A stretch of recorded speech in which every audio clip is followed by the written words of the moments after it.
మాజీ ఎంపీ హర్ష కుమార్ ఈ నేపథ్యంలో మాజీ ఎంపీ హర్ష కుమార్ ఇంకా ఏమన్నారు ఇప్పుడు చూద్దాం. అత్యంత దారుణమైన అంటే పోలీస్ డిపార్ట్మెంటు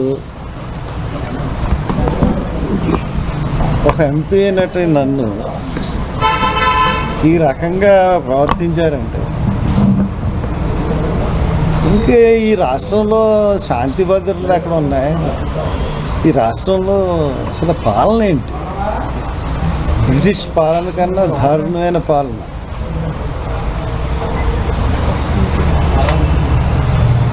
నేను పొద్దు నుంచి ఏమి తినలేదు. ప్రవీణ్ పగడాలకి నేను ఒక మీటింగ్కి పిలుపు ఇవ్వలేదు, ఒక ర్యాలీకి పిలుపు ఇవ్వలేదు, ఒక ధర్నాకి పిలుపు ఇవ్వలేదు. ఎవరి కుటుంబంతో వాళ్ళు వచ్చి ప్రవీణ్కి కొవ్వొత్తులు వెలిగించి ఇది హత్య కింద భావిస్తున్నాం అనుకున్న వాళ్ళందరూ వచ్చి అక్కడ కొవ్వొత్తులు వెలిగించండి అని చెప్పడం జరిగింది. అటువంటిది పొద్దున్న అక్కడికి వెళ్ళి వచ్చిన వాళ్ళకి ఎండగా ఉంటుంది, టెంట్ వేద్దాం, కొంచెం స్టేజ్ కింద చేద్దాం అంటే మార్నింగ్ 7:30కి వెళ్ళాను. అక్కడికి 7:30కి ఒకరిద్దరు కానిస్టేబుల్ ఉన్నారు, కొద్దిగా వెనక్కి వేసుకోండి సార్ అన్నారు. సరే వెనక్కి వేసుకుంటారని చెప్పేసి వచ్చేసాను. తర్వాత డిఎస్పీ వాళ్ళు వచ్చి వాళ్ళెవరు చెప్పడానికి కానీ మొత్తం అన్నీ పట్టుకెళ్ళిపోయారు. సరే పట్టుకెళ్ళిపోయారని చెప్పి డిఎస్పీ గారికి ఫోన్ చేశాను. ఏంటంటే ఇలా పట్టుకెళ్ళిపోయారంటే మీరు అక్కడ చేయడానికి వీల్లేదు. మేము ఏం చేస్తామండి, మేము ధర్నాలు చేస్తామని అనలేదు. సెక్షన్ 30 ఉంది, సెక్షన్ 144 ఉంది. మేము సెక్షన్ 30కి విరుద్ధంగా మేము అక్కడ ఏం ప్రవర్తించట్లేదు. మైక్ ఏం పెట్టం, స్పీచెస్ ఉండవు. ఎవరికి వచ్చి సింగిల్గా వచ్చి వాళ్ళు వెళ్ళిపోతారు, గుబ్బుగొడ్డం ఉండదు. అదే మేము చేయదలుచుకున్నాం అని చెప్తే ఎవరిని రానివ్వను, ఎక్కడికి ఎవరిని చేయనివ్వను అని చెప్పి చాలా పొగరుగా మాట్లాడాడు ఒక యంగ్ డిఎస్పీ. పేర్లు తెలియదు నాకు. సరే నువ్వు ఎలా చేయనివో చూస్తాను నేను కూడా. జనం ఎందుకు రారో కూడా తెలుసు నాకు, ఎంతమంది ఆఫ్ చేస్తారో ఆఫ్ చేయండి చూద్దామని చెప్పేసి వెళ్ళిపోయాను. రాత్రి 3:30 గంటలకి ఒక అంబేద్కర్ విగ్రహాన్ని ఇన్నిస్పేట దగ్గర పోలీసులు బలవంతంగా కూల్చి ఉన్నాయి, దానికి దండేశాను. దాన్ని కూల్చేసి 3:30కి ఆ పేటలో వాళ్ళందరినీ భయభ్రాంతం చేసి పట్టుకెళ్ళిపోయారు. నేను స్నానం చేసి అక్కడికి వెళ్ళాను. అక్కడికి వెళ్ళి వాళ్ళు పోలీసులతో 2 టౌన్ సీ అని పిలిచి మాట్లాడి, మీరు చేస్తున్నది తప్పు, మీరు ఎందుకు పట్టుకెళ్ళిపోయారు రాత్రి, మంచి పద్ధతి కాదు ఇది, ఇంకో ప్లేస్ చూపించండి అని పెట్టుకుంటారు అని చెప్తే అలాగేనండి చూపిస్తామని అన్నారు. అక్కడ వాళ్ళందరూ పెట్రోల్ వేసుకుని కాల్చుకున్నాను కూడా సిద్ధపడిన పరిస్థితులను సమన్వయపరిచి నేను వచ్చాను. వచ్చిన తర్వాత అక్కడ పోలీసులు ఎప్పుడైతే ఎందుకు అంత పోలీసులో నాకు అర్థం అవ్వలేదు. సరే శాంతి భద్రతలకి పోనీ ట్రాఫిక్కి చేశారంటే అర్థం చేసుకున్నారు. సరే వాళ్ళు పెడతామన్న చోటకి మేము ఇంక మళ్ళీ వెళ్ళలేదు, వాళ్ళు అబ్జెక్ట్ చేస్తున్న చోటకి. మేము ఇక్కడ మాకు అక్కడ ప్రకృతి వేదిక ఉంది కదా, అక్కడ పెట్టుకుందాం అని చెప్పేసి అనుకుని లాస్ట్గా ఒకసారి వెళ్దాము, అడుగుదాము, అక్కడ పర్మిషన్ ఇస్తారేమో, ఒక టేబుల్ వేసుకుని కొవ్వొత్తి పెడదామని వెళ్ళాను. వెళ్ళేటడుగు పొలవ అంటే వచ్చేసారు. కారు దిగలేదు నేను, ఎందుకంటే కారు దిగితే వాళ్ళు నేను తోసానంటారు, చేశానంటారు, రకరకాల కేసులు పెడతారు. అంతకుముందు కూడా కారు దిగపోయినా కూడా కేసులు పెట్టారు. పోలీసులు సగం తెలుసు కానీ కారు దిగలేదు. కారు దిగపోతే వాళ్ళు నా కారు ఎక్కడానికి ప్రయత్నించారు. నేను డ్రైవింగ్ సీట్లోకి వచ్చాను. నన్ను డ్రైవింగ్ సీట్లోకి నుంచి లాగడానికి పోలీసులు 100 మంది పోలీసులు, కారులోంచి దించడానికి 15 నిమిషాలు నన్ను ఎంత దారుణంగా హింసించారంటే ఇష్టానుసారంగా లాగి గీసేసి, అయినా కానీ నన్ను కారులోంచి 15 నిమిషాల వరకు దించలేకపోయారు 50 మంది పోలీసులు, డిఎస్పీలు.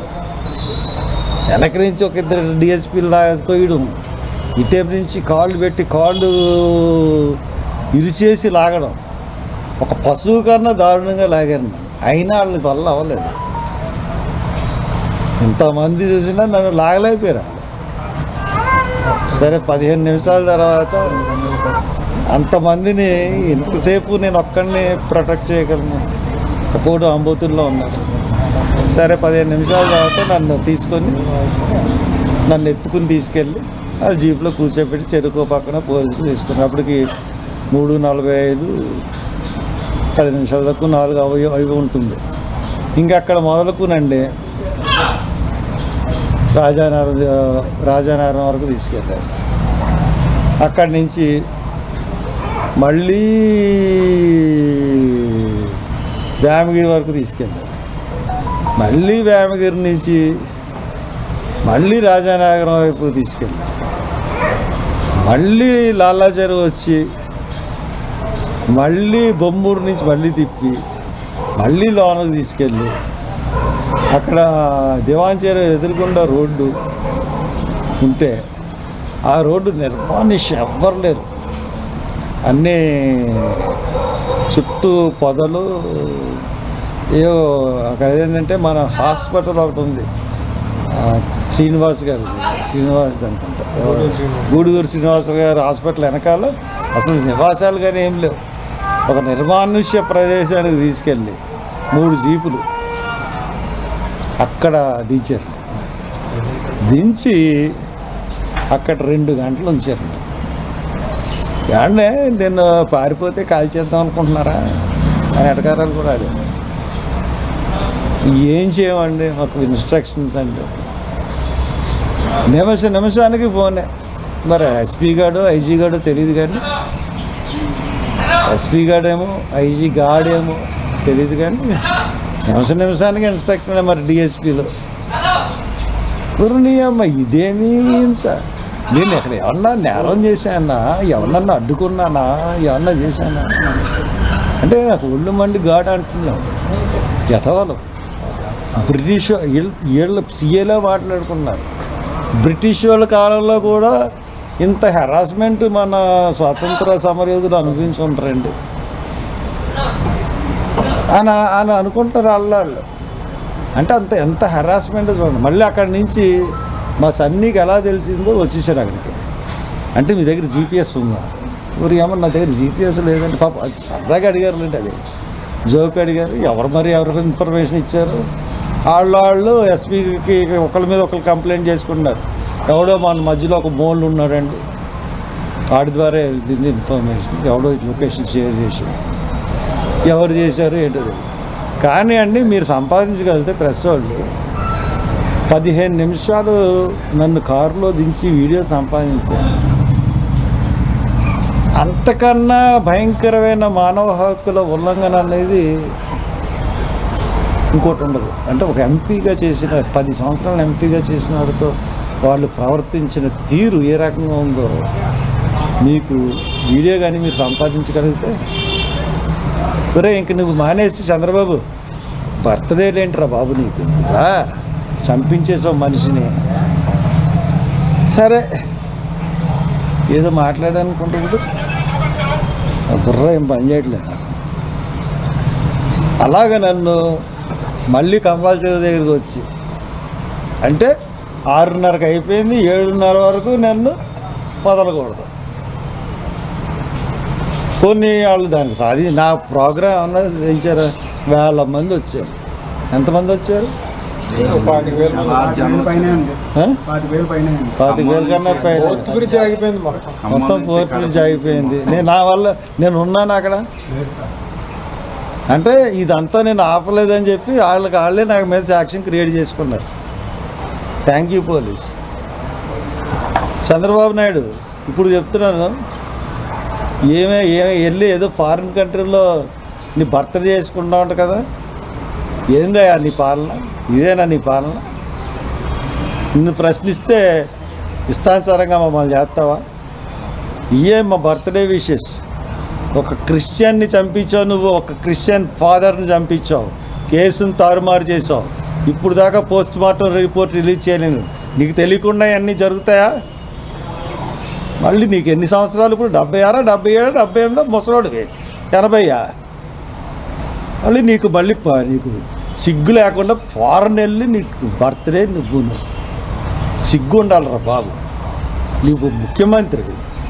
ఇక్కడ క్రిస్టియన్ ఫాదర్ చనిపోతే ఏదో క్రిస్టియన్లకేమో తాయిలాల కింద 6-7 నెలలు పెన్షన్లు ఇచ్చేసి చక్కబెట్టేద్దాం అనుకున్నావా? చూసావా జనాల్ని ఒక పిలుపుకి? ప్రతి ఒక్కడు కూడా హత్యని నమ్ముతూ ఉన్నాడు. ఎస్పీలు, ఐజీలు సిగ్గుపడండి. నన్ను అరెస్ట్ చేసినందుకు, నన్ను ఇంతసేపు 5 గంటలు కారులో తిప్పినందుకు ఈ ప్రజాస్వామ్యం తలంచుకోవాలి. నాకేమీ అయిపోదు బాబు. మీ బాబు జైల్లో ఉన్నప్పుడు నీ దగ్గరికి, మేము అమ్మ దగ్గరికి నేనే వచ్చానయ్యా. నారా లోకేష్ వచ్చి సంఘీభావం చెప్పాను. మంచి బహుమతి ఇచ్చారు నాకు. నీకన్నా జగన్ ప్రభుత్వం 1000 రెట్లు బెటర్లాగా అనిపించింది ఈవేళ. ఇంత హింస ఎప్పుడు పెట్టలేదు నన్ను. ఇష్టానుసారంగా చేస్తారా? సిగ్గు ఉండాలి. మీ బాబుకు ఫోన్ చేసి చెప్పు, ముఖ్యమంత్రి ఇక్కడ ఉండాలి, ఇక్కడ ప్రజల మధ్యన చేసుకోవాలి, ఫారెన్ వెళ్ళి చేసుకోవడం కాదు. ఇదే మా విషయాలు. ఒక సెక్యులర్ వాదుల విషయాలు ఒక ముఖ్యమంత్రికి.